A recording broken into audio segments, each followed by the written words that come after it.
Donc je me retrouve là un double titre. Donc d'abord j'enseigne à la Sorbonne où j'ai initié ce programme de recherche sur l'art collaboratif et le territoire.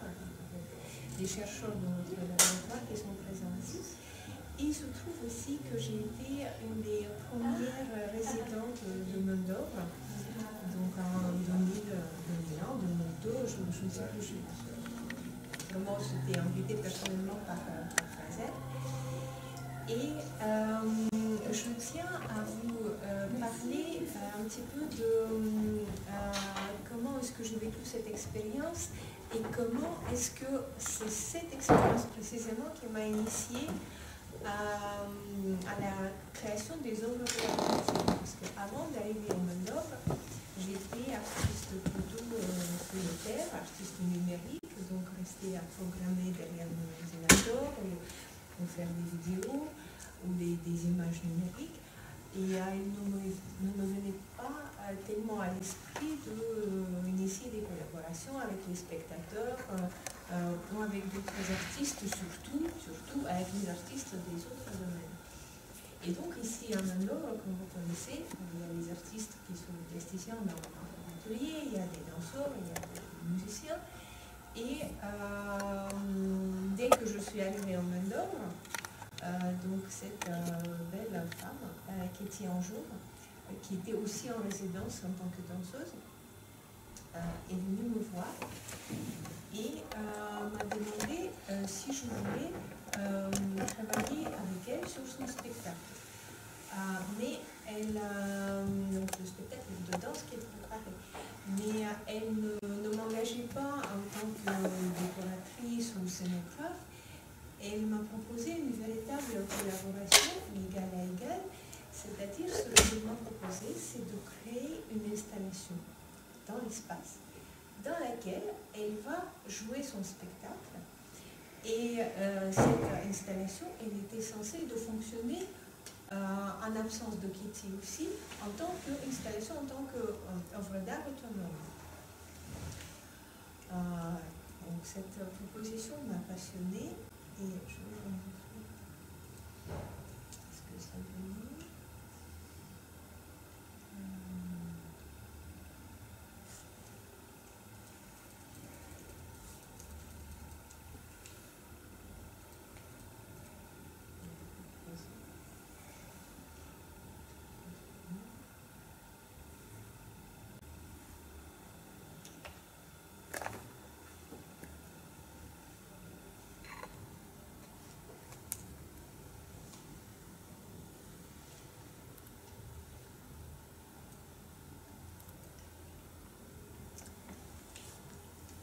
On a une photo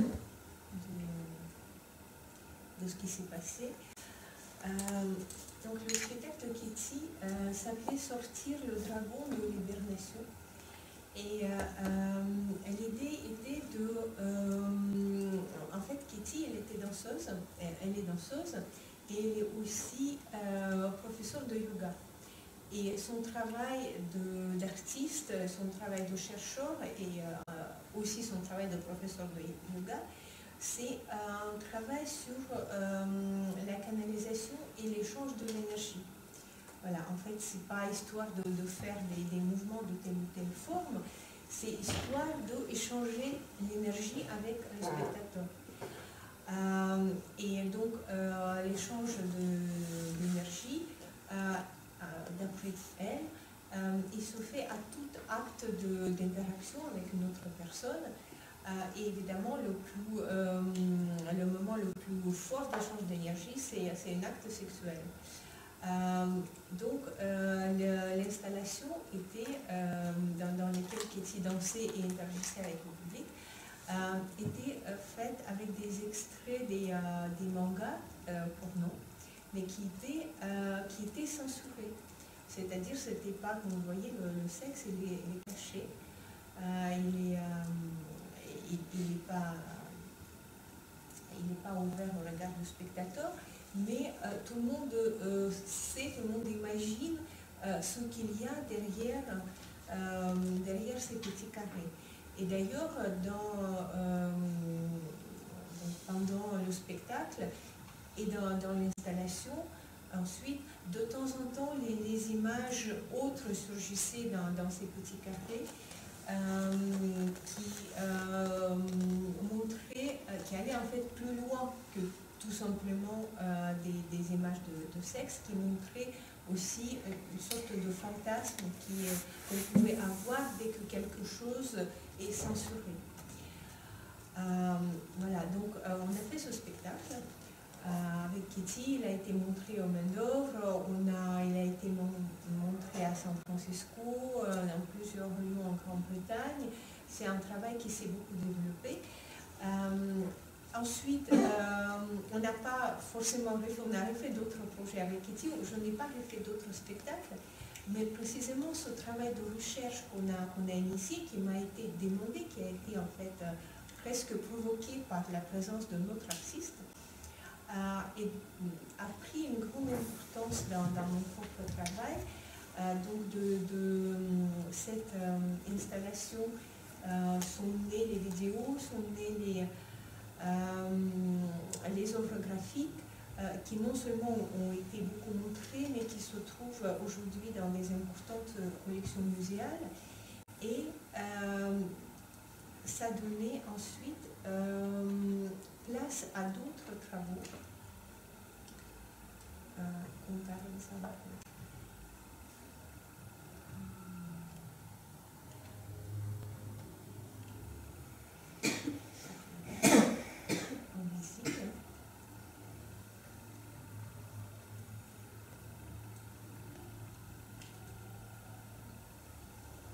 Donc, le travail qu'on avait fait sur le spectacle de Dragon m'a poussé à avoir toute une réflexion sur la censure, sur la notion de censure et sur la force en fait qui se cache, la force d'imagination qui est provoquée par cette censure.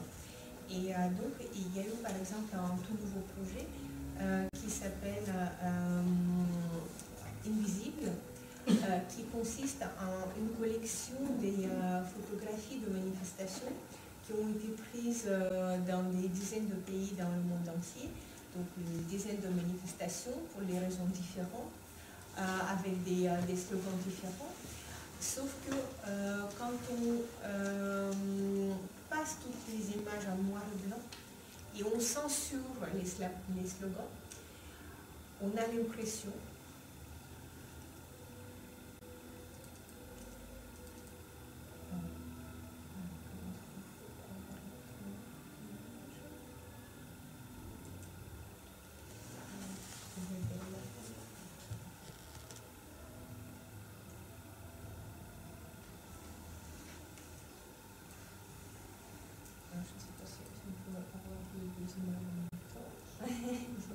bon, vous venez de la voir. Donc là, par exemple, on a clairement devant deux images qui ont été prises à des milliers de kilomètres l'une de l'autre, mais on a l'impression que c'est la même manifestation pour la même cause. Et quand on analyse un petit peu, on comprend qu'effectivement, la plupart des manifestations, même s'il y a une qui est contre les ONG et l'autre qui est contre un dictateur, globalement, la cause est souvent la même parce que la cause de beaucoup de manifestations, c'est la résistance des gens au répartage du monde entre les forces économiques qui sont les mêmes partout dans toutes les régions. Voilà, petit à petit, je pense que je ne trouverai pas sur mon site les images, mais petit à petit, le message dans ces œuvres est devenu plus clair. Et donc les pancartes qui ont été floutées ici, ils ont été pixelisés comme en fait la censure classique dans les produits audiovisuels. Et tout comme dans les mangas faits ici, les images plus claires sont apparues dans les pixels qui cachaient les slogans des manifestants. Et ces messages clairs, c'était précisément des logos des entreprises qui avaient des intérêts dans la région et qui ont en quelque sorte provoqué ces manifestations. Et donc ensuite, il y a eu tout un travail sur l'information cachée, sur l'information décodé et encodé, qui a donc donné lieu à un projet assez important dans mon travail qui est le projet Crossroads, les mondes croisés.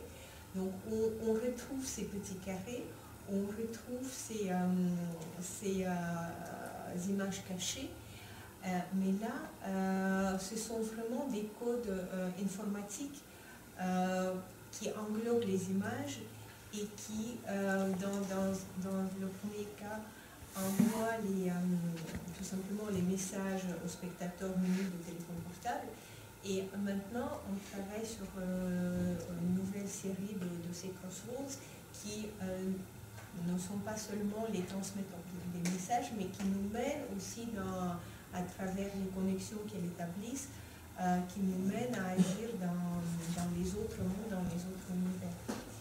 Voilà, donc il y a 15 ans, j'ai commencé ce travail ici au Maine-d'Or, dans le cadre d'une résidence, et en fait c'est un travail qui continue toujours, qui grandit toujours et qui est toujours d'actualité, comme quoi j'ai l'impression que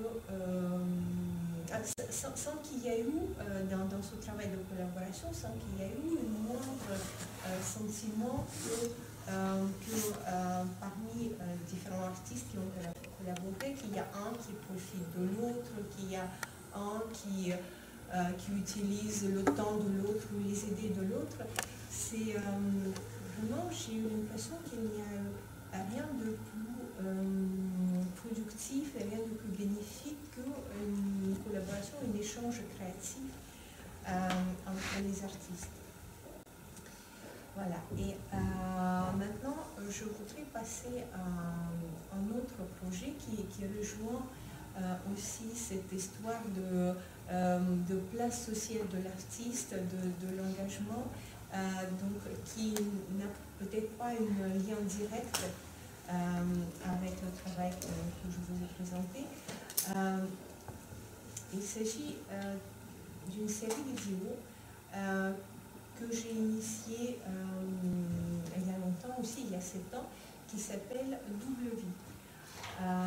Double Vie, c'est la double vie de beaucoup d'artistes, de beaucoup d'entre nous, parce que donc quand l'artiste il n'a pas la chance d'être dans une résidence ou travailler dans une galerie et vendre ses œuvres suffisamment bien pour pouvoir en vivre, très souvent il est poussé par la société d'avoir une autre activité, j'allais dire économique, mais en fait c'est pas que économique, c'est aussi social, c'est aussi politique. Parce que c'est pas seulement être serveur ou caissier au supermarché pour pouvoir survivre et gagner sa vie, mais c'est aussi très souvent pour avoir un statut social, pour avoir la sécurité sociale, pour avoir droit à toutes sortes d'allocations et d'aide que la société fournit à ses membres utiles. Et les artistes ont un mal fou aujourd'hui de se faire reconnaître en tant que membre utile pour la société.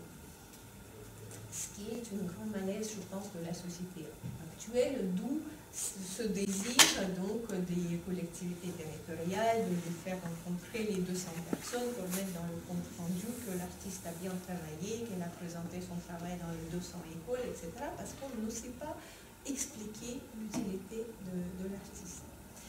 Donc ce travail de Double Vie a commencé aussi d'une collaboration, c'est un travail collaboratif, c'est pour ça que j'ai choisi d'en parler. En fait, il a commencé d'une rencontre. J'ai rencontré un de mes plus brillants étudiants dans un supermarché où il travaillait en tant que caissier. Quelques mois avant, je m'en suis aperçue qu'il ne faisait pas ce qu'on lui demandait, qu'il était bizarre, qu'il était fatigué, qu'il était en retard, sans qu'il donne les explications. Et là, en le voyant là derrière la caisse, à 10 h du soir, donc à Monoprix, j'ai compris d'où venait son un fort professionnel dans l'art, en fait, il passait tout son temps dans ce supermarché. Et aussi, j'ai compris certains, parmi ces dernières pièces qu'il nous a présentées quand même, j'ai vu l'inspiration de ce travail à la caisse de supermarché. Et donc, j'étais à la fois révoltée, parce que c'est là que je me suis rendu compte de ce que je venais de vous dire, de cette incapacité de société de bien utiliser les artistes, et de cette tendance de essayer de les mettre dans les cases qui ne leur conviennent pas. Mais aussi, j'ai voulu l'aider et essayer de lui donner un peu plus d'enthousiasme et de le sortir aussi de cette impasse dans laquelle il se sentait être. Donc, je lui ai proposé de faire une vidéo sur cette expérience et montrer dans cette vidéo comment est-ce que son travail de caissier au supermarché peut influer sur son travail. Et donc, on a fait une vidéo où c'était un peintre, où il montrait donc comment ses peintures étaient inspirées par l'étiquette de caisse qu'il éditait sur sa machine et qu'il donnait à ses clients. Donc, ce travail a été aussitôt montré dans mon exposition à l'abbaye de Montbuisson. Le jour du vernissage, il y a eu plusieurs artistes qui sont venus me voir et qui ont dit c'est magnifique ce projet. Nous aussi, moi je suis serveur, moi je suis caissier, moi je travaille dans le bâtiment. Nous aussi on voudrait travailler avec vous et faire les vidéos sur notre travail, sur notre vie, sur notre situation. On en a produit 3 dans la foulée. En fait, il n'y avait pas du tout de résidence d'artistes à l'abbaye de Montbuisson, mais on en a créé une pour produire ces nouvelles pièces, puisque ça a été né de l'exposition. Et en fait, à chaque fois que le travail est montré, et il a été montré beaucoup, je peux vous montrer juste comme ça, j'étais un peu sur la liste.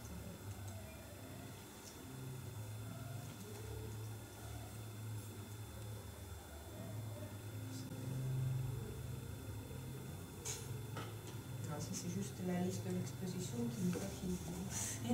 Il y a eu d'autres depuis, je ne l'ai pas mis à jour. Voilà, et à chaque fois quand le travail est montré, il y a les artistes qui viennent nous voir et qui proposent de produire des nouveaux projets. Et donc, à chaque fois, si il y a un peu de temps, s'il y a une possibilité, si les projets des artistes aussi tiennent la route, on essaie de produire des vidéos avec eux et faire grandir le projet.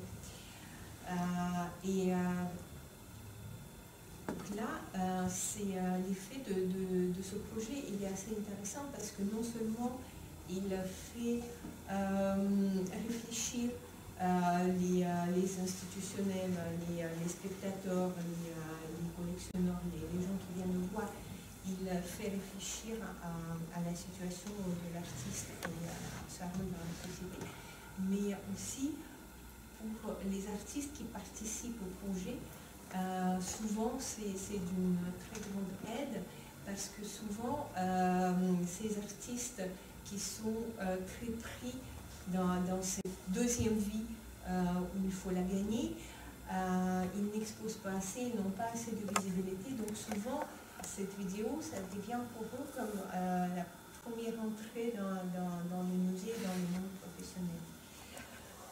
Et pour finir, si on a encore 5 minutes, je voudrais vous montrer une vidéo que j'ai fait récemment au Canada, que j'aime beaucoup, que nous avons fait avec un artiste canadien, David Champagne, qui donne un exemple.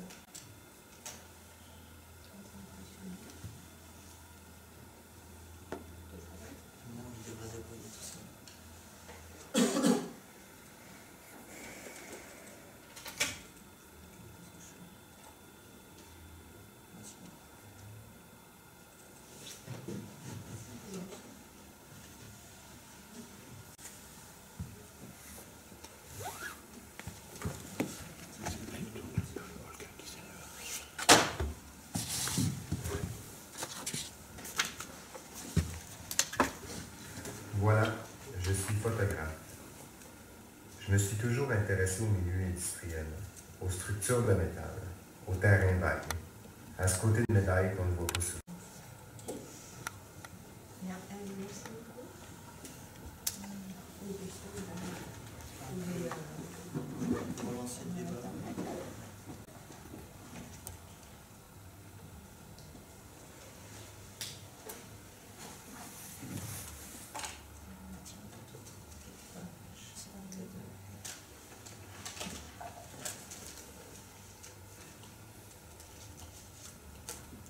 Peut-être les gens qui sont intervenus peuvent repasser devant. Solliciter les gens à poser des questions pendant qu'on nous reste. Comme on a commencé un peu en retard, on peut continuer jusqu'à 20h.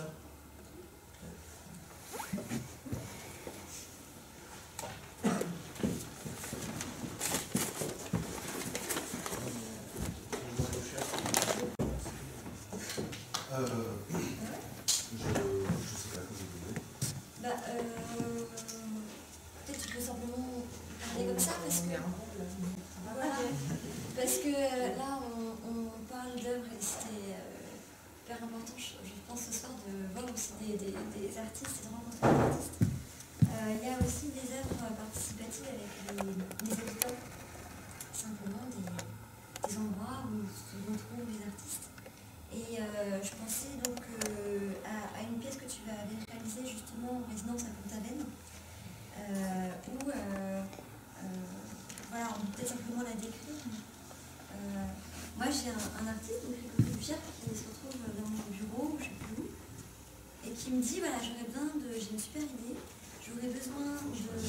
Si, c'est une super idée, j'aurais besoin de bateaux qui ne font pas de bruit, de matériel vidéo, prise son, caméra, tout ça, et d'un peintre. Il m'avait dit ça comme ça. Et je lui ai dit bon, on va trouver. Et en fait, c'est toi finalement qui est allé à la rencontre des habitants et qui a développé le projet avec des habitants. Je sais pas si tu peux juste en 2 minutes en parler. Ouais, bah, c'était un projet, enfin, je sais pas, il y avait peut-être une ou deux images, ça parle un peu plus. Ouais. Non, pardon, je vais mettre là. C'est un projet qui s'appelle, que j'ai réalisé en 2010 aux Verrières de Pont-Aven, donc où Anne était directrice avant de devenir à main d'œuvre. Projet pour lequel j'ai proposé, donc Pont-Aven c'est un village assez particulier puisqu'il y a, je sais pas, peut-être 1000 habitants, 2000, et il y a une soixantaine de galeries en fait d'art. On peut se dire art classique, art moderne, art contemporain, c'est des périodes temporelles, c'est aussi des styles. Et donc là-bas, la spécialité c'est l'art moderne, depuis le passage de Gauguin et des Navy. Et donc il y a comme ça une soixantaine de galeries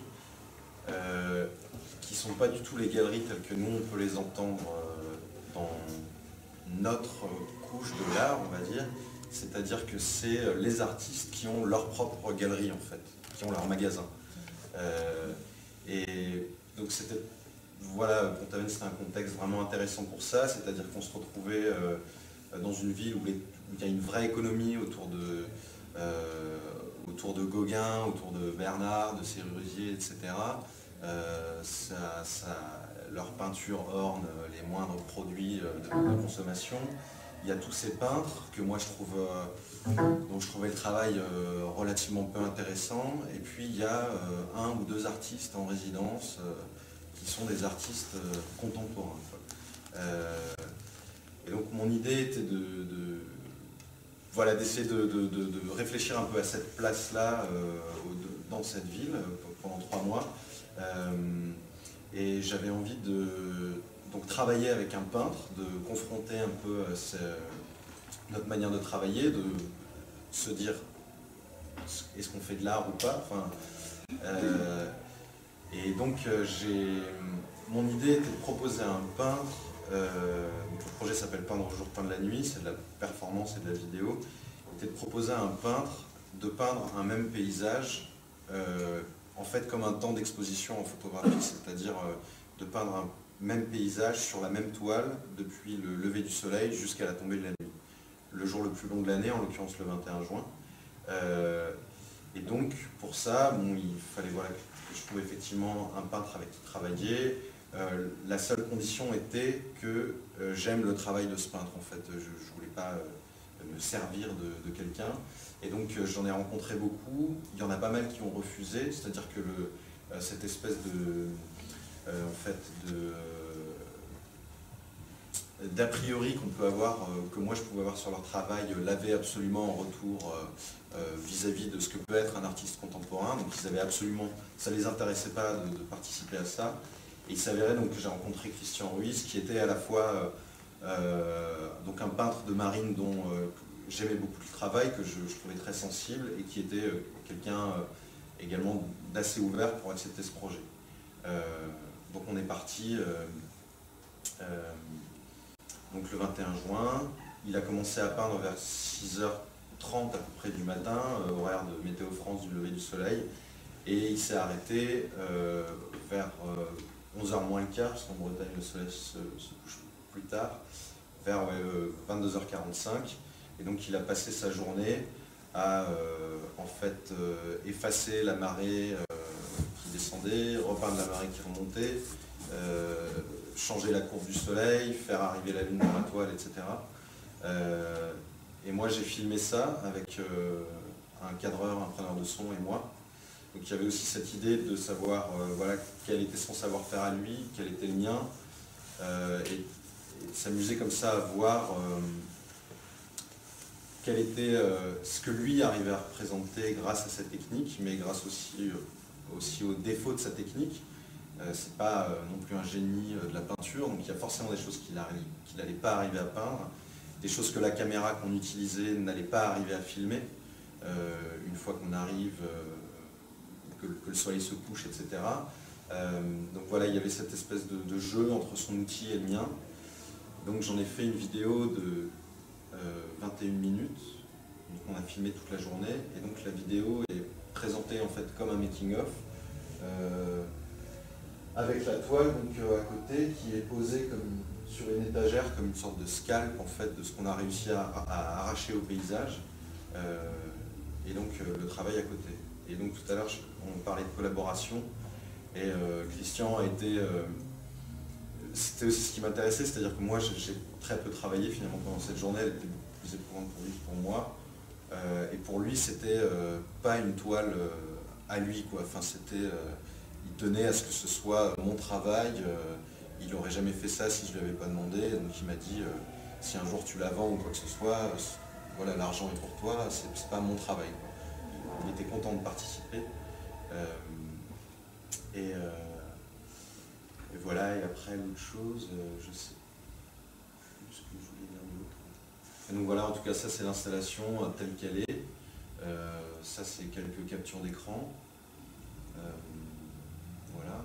Et donc ce qui était assez drôle, c'est que donc moi j'aime bien en général dans tout mon travail, je mets en place un protocole comme ça très performatif, assez rigide on va dire.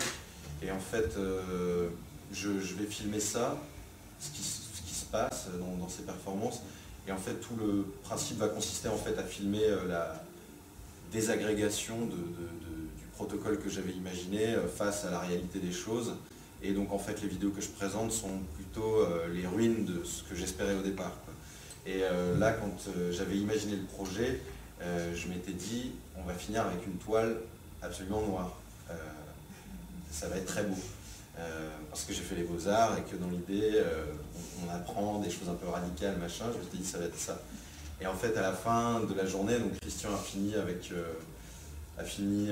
une lampe frontale, et il avait travaillé tellement longtemps sur cette toile qu'il se sentait absolument pas de la détruire, et donc il a prétexté ne pas avoir les bonnes couleurs, ne plus bien voir, etc. Et donc en fait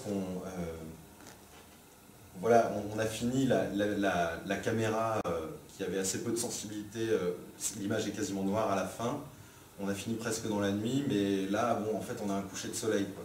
Et c'était, voilà aussi ce qui m'intéressait dans cette collaboration comme ça qu'on pouvait avoir ensemble, quoi.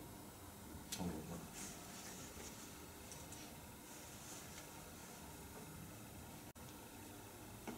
C'est intéressant parce qu'il y a aussi la coopération, un travail collectif, toutes les strates qu'on avait abordées sont dans ce projet. Ouais.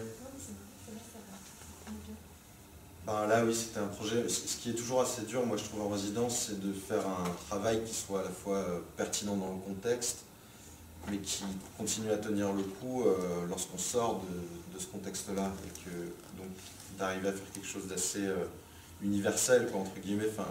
Et il y a souvent des artistes comme ça qui sont un peu des artistes, moi, je trouve, de résidence, qui sont vraiment spécialisés là-dedans, avec 3 gouttes de tasso, un peu de scotch, machin, enfin...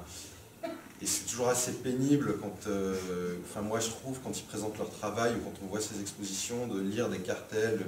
Ah donc en fait, on l'avait invité à faire ci ou ça, il a répondu à tel questionnement ou machin. Enfin, et je trouve que c'est assez complexe voilà, d'avoir des pièces qui tiennent le coup une fois qu'on est sorti de la résidence et une fois qu'on n'est plus à Pont-Aven, etc., et que moi je suis pas là pour expliquer tout ça, quoi. Donc là, Christian, l'idée c'était aussi, il avait vraiment une tête à la Don Quichotte, quoi, et ça devenait un personnage. Enfin, c'était plus pour moi voilà, le peintre de Pont-Aven, ça devenait quelque chose d'autre encore, quoi.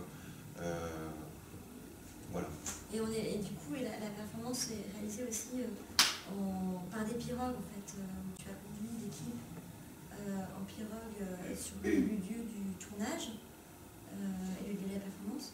Et donc ces pirogues qui étaient aussi une association de la ville, mais là ça a pris des proportions phénoménales, c'est-à-dire que en fait ces marins qui ont prêté les pirogues sont devenus très attachés. Pour descendre la veine, en fait, quoi. Pour descendre la veine, voilà. Christian avait choisi le lieu, là aussi je le laissais libre de choisir quel lieu il voulait peindre.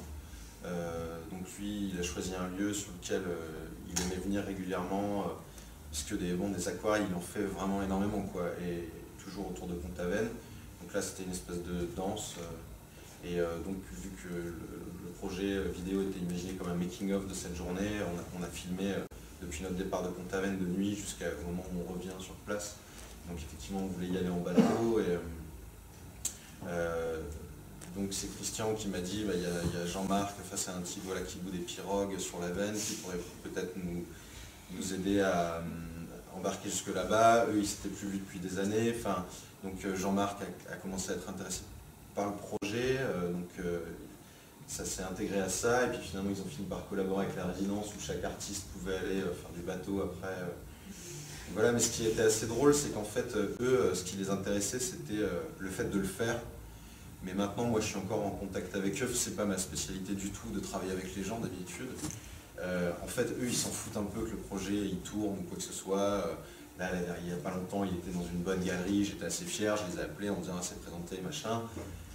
Bon, en fait, eux, ça les intéresse pas trop, quoi. Enfin, eux, c'est le fait d'avoir participé à la chose. Et puis, bon, après, ce que ça devient, c'est pas la pièce, c'est pas un cadeau pour eux, quoi. C'est plus un cadeau pour moi, mais eux. Il y a eu une très belle rencontre aussi, quoi. Ouais. Moi, je voudrais revenir sur cette question de résidence. C'était très intéressant, très productif, notre discussion. Et là, on a des exemples qui confirment. J'ai l'impression que ce système de résidence, il devient un petit peu problématique parce qu'il y a beaucoup de résidences. Et puis, il y a beaucoup de jeunes artistes qui sont les artistes parce qu'ils ont fait les écoles de beaux-arts et ne savent pas encore s'ils sont artistes ou pas. On leur a dit, quand tu es jeune artiste, il faut faire des résidences. Ouais, ça devient... Donc, le jeune artiste, il est là, voilà, il y a 186 résidences. 96, donc je vais écrire 196 demandes. Et puis, je vais voir où je suis pris. Donc, il en est pris dans 100 résidences à la fois. Il les voit, il continue à écrire des demandes pour les autres résidences qu'il n'avait pas pris. Parce qu'en fait, et la résidence elle est embêtée parce qu'elle doit avoir un artiste qui fait les œuvres, qui fait de l'art.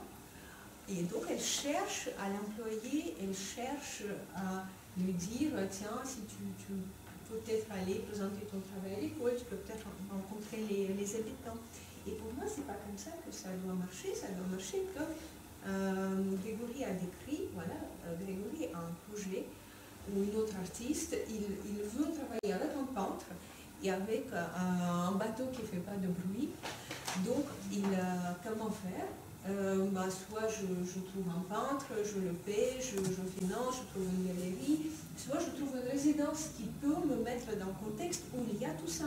Voilà. Et quand j'ai un projet, je vais vers une résidence avec le projet qu'il faut et qui est vraiment dans le contexte de la résidence. Je pense que c'est que comme ça que ça peut être productif et que ça peut marcher. Et là, tout se passe naturellement. Et elle rencontre avec les habitants, et la présentation du travail, et la pièce qui vit après et qui se retrouve dans une bonne galerie. Alors, ce qui est très drôle, c'est qu'à l'origine, quand même, quand Grégory a postulé, il voulait faire un autre travail, qui ne s'est pas fait, parce qu'on n'était pas dans les lieux du projet.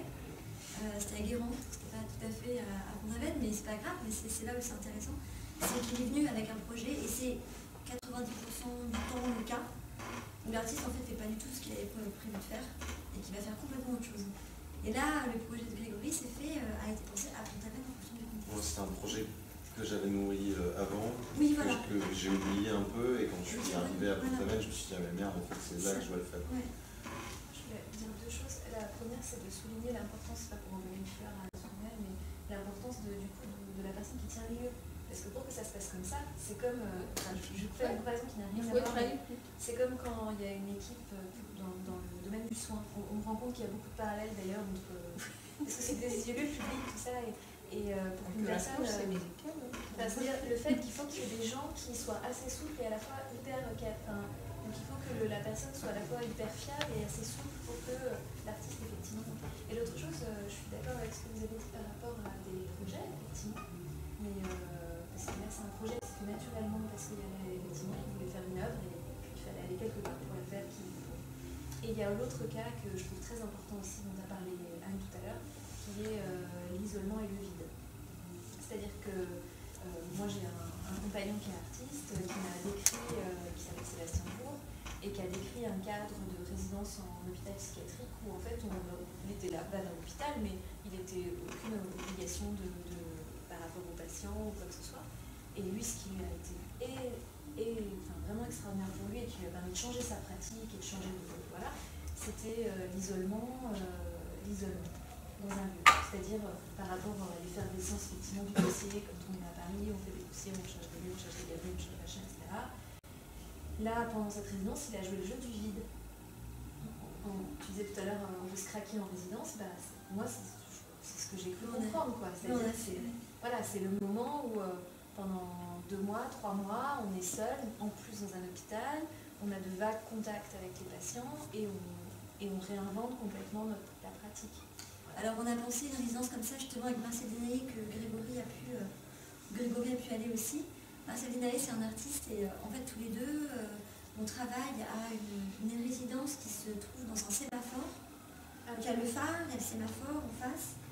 C'est sur la falaise, sur l'île d'Ouessant, donc à 1h15 au large de Brest en bateau.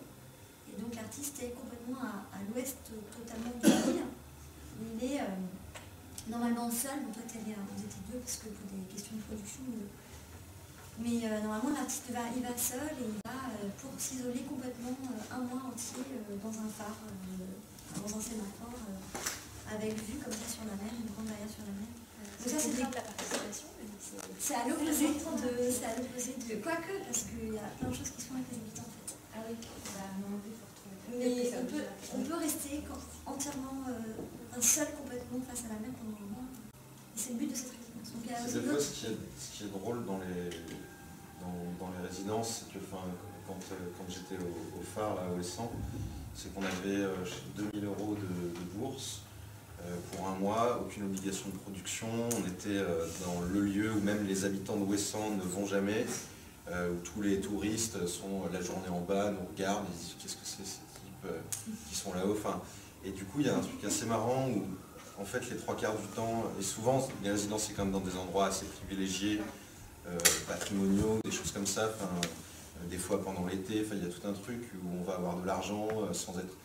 Et donc il y a en fait un truc un peu schizophrène où on va passer, je sais pas, 3/4 de notre année à faire des expos, à travailler beaucoup en n'étant pas payé et en se disant on mérite mieux. Et ensuite tout à coup pendant 2 mois dans l'année on va nous envoyer dans des lieux extraordinaires et nous donner plein d'argent. Et là tout à coup on va se dire non mais en fait là on m'en donne trop quoi, enfin c'est pas du tout, je le mérite pas quoi. Enfin, et du coup, je sais pas si ça vous fait ça, mais moi j'ai l'impression que c'est jamais à sa juste valeur quoi, enfin que soit c'est trop, soit c'est pas assez. Et les résidences c'est vraiment ce genre de moment où tout à coup on se dit que c'est quand même bien d'être artiste parce que aucun autre métier permettrait de passer un mois dans un phare, à part gardien de phare quoi, mais un mois dans un phare comme ça en étant payé et voilà.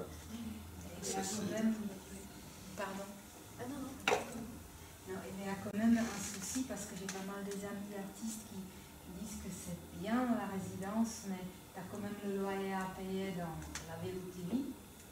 Donc en fait, ce moment suspendu de création, elle ne permet pas non plus à beaucoup d'artistes, la réalité elle est toujours derrière, elles peuvent pas quitter complètement les racines quoi. Après bien sûr peut-être pour des gens qui viennent juste de sortir de Beaux-Arts et qui n'ont pas des engagements ou loyers à payer ailleurs, mais quand même il y a beaucoup de résidences qui demandent une implication avec le territoire. Je pense que c'est même à la mode, c'est une tendance où on demande, il faut proposer un projet qui s'inscrit dans une activité avec le public, avec les habitants. Oui, il y a tout à fait. Après, il y a aussi d'autres lieux qui accueillent des artistes qui n'ont aucun projet, qui ont des appartements qu'ils mettent à disposition. Enfin, il y a aussi ça qui existe. Et des gens qui travaillent dans les lieux de résidence et qui font un petit peu, qui vont essayer de permettre à l'artiste de couper son quotidien. Justement. Et c'est là le projet de certaines résidences qui justement vont essayer, tenter en tout cas au maximum de permettre à l'artiste d'oublier son quotidien. Donc c'est aussi qu'est-ce qu'on va trouver en résidence, mais qu'est-ce qu'on perd quand on est en résidence. Et je pense que qu'est-ce qu'on perd. Alors il y a plein de résidences qui vont être comme ça. De toute façon, il faut surtout pas passer toute sa vie en résidence. Et la résidence, c'est un moyen merveilleux au moment de changement, au moment où tu as besoin de t'arrêter, de réfléchir, de changer, de tester quelque chose que tu n'as jamais fait. Et là, il faut être dans la bonne résidence, évidemment. Tu as besoin de réfléchir à l'université seule, c'est bien d'être dans le phare de 800. Si tu as besoin de travailler avec les informaticiens, il faut te chercher une résidence dans la Silicon Valley. C'est le problème que vous soulignez tout à l'heure de l'obligation maintenant une sorte de passage obligé de la résidence et l'obligation de faire une résidence pour avoir une espèce de CV un peu rempli. C'est le problème, c'est-à-dire que du coup les artistes, jeunes artistes souvent vont se retrouver dans des lieux qui ne vont pas... Mais il n'y a pas d'obligation. Il n'y a pas d'obligation. Quand tu vas voir ça une galerie ou pas. un musée, personne ne regarde quelle résidence tu as fait. Ce qu'on regarde, c'est où sont tes œuvres, dans quelle collection tu as exposé, tout à fait, oui. Qui a écrit sur toi et qu'est-ce qui a été écrit, mais personne ne regarde dans quelle résidence tu as été. Donc c'est une sorte de lore aussi pour les jeunes artistes. Ils ont l'impression que ça les occupe. À étranger, je suis occupée, je suis en résidence, je fais les dossiers. Et il faut le faire intelligemment. Des fois, c'est aussi un bon moyen de diffuser, plutôt de construire son réseau, quoi, aussi. C'est-à-dire, il y a aussi les résidences qui vont avoir, bon, Pont-Aven, c'était pas le cas, mais il va aussi y avoir Pollen, c'est le cas à Montflanquin, ou les résidences qui vont avoir un espace d'exposition, où là, tout à coup, on sait qu'à la fin de 3 mois de travail, il y a une exposition, une visibilité, et puis d'autres résidences, pour Taven, il n'y avait pas d'espace d'exposition, c'était vraiment que du travail. Donc ça aussi, je pense que c'est 2 choses très différentes, quoi, les résidences qui sont affiliées à un centre d'art, quoi, enfin, qui sont...